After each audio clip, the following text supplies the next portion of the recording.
भारतीय cricket board ने कोहली के आगे घुटने टेक दिए।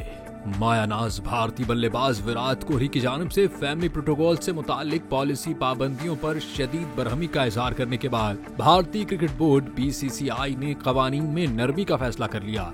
मीडिया रिपोर्ट्स के मुताबिक भारतीय क्रिकेट बोर्ड की जानिब से जारी करदा नए ज़ाब्तों के तहत क्रिकेट टूर्स के दौरान खिलाड़ियों की फैमिलीज के उनके हमरा ठहरने के दौरानिये को महदूद किया गया था, जिसे विराट कोहली के रद्द-ए-अमल के बाद दोबारा तब्दील करने का फैसला कर लिया गया। विराट कोहली ने हाल ही में इस मामले पर अपनी राय का इजहार किया, जो IPL के आगाज से कबल रॉयल चैलेंजर्स बेंगलुरु की तकरीब में शरीक थे।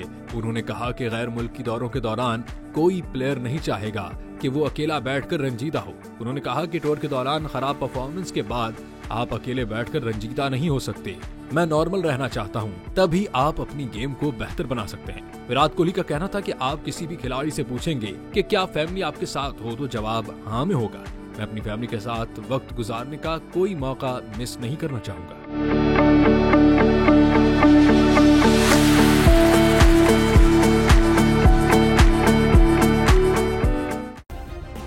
सब्सक्राइब करें और बेल दबाएं ताकि कोई खबर रह न जाए।